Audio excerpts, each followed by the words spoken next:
और अगले साल अराउंड 20 और हो जाएंगी। तो ग्रोथ रफली अबाउट 30 to 40 स्क्रीन्स आप समझ लीजिए इस साल हो जाएंगी, अगले साल अराउंड 70-80 हो जाएंगी एंड फिर अराउंड 100-150 हो जाएंगी। धीरे धीरे ग्रोथ रैंप अप होगी। एट द सेम टाइम हमारी जो नॉर्मल ग्रोथ है of the main stream cinemas जो हम दिल्ली में, बॉम्बे में, अभी हमारे 2 खुलने वाले हैं हैदराबाद में, 2 चेन्नई में खुलने वाले हैं, 2 बैंगलोर में खुलने वाले हैं, वो तो चलती रहेगी। एक अलग ग्रोथ इंजन है।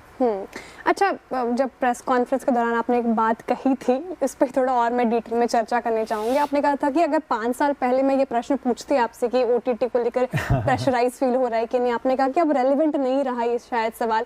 लेकिन क्योंकि smart cinema Tier 2 Tier 3 cities को फोकस कर रहे हैं, वहाँ पर ये रेलिवेंसी होगी सर, क्योंकि घर इंटरनेट काफ़ी अच्छा है, सब कुछ अच्छा है, घर बैठे वो एक्सेस मिल रहा है, तो वहाँ के लोग बाहर क्यों जाएंगे? यहाँ पर कुछ सोचा, क्या प्लानिंग है? क्योंकि ब्रांड न्यू मूवीज़ तो घर पे नहीं देख सकते। तो जो इंडिया में इतना ज़्यादा क्रेज़ है to see a brand new movie, तो that's the biggest difference between a cinema and OTT amongst other differences.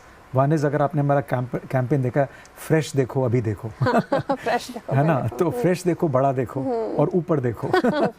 ये तीनों चीज़ों की वजह से छोटे शहर में भी लोग जाएंगे, क्योंकि ब्रांड न्यू मूवी सिनेमा पे आ सकती हैं। और OTT एक और नाम है, एक और नाम है जो होम एंटरटेनमेंट का है।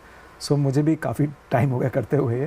पहले VHS था जब हमने शुरू किया था 1990 में, उसके बाद DVDs आई, LDs आई, सैटेलाइट का बहुत क्रेज़ था, अब OTT का है।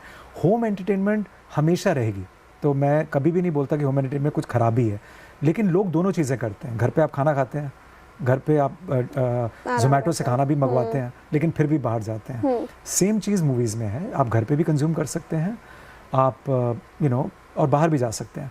सो इंडियन कंज्यूमर, अभी 1 billion tickets got sold last year, और because people want to go out and watch movies on the big screen.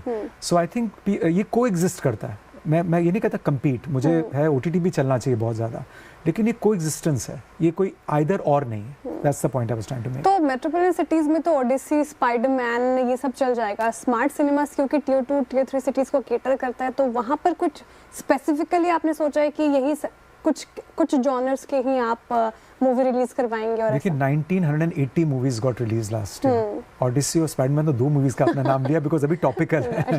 आप भूल गए सारी इतनी पिक्चरें अभी जो हिंदी आई थी, Dhurandhar, Dhamaal 4, welcome to the jungle, I mean मैं वापस आऊँगा, कोई एंड ही नहीं है। हिंदी पिक्चरें कितनी आती हैं। लेकिन having said that, don't underestimate this small place towns as well.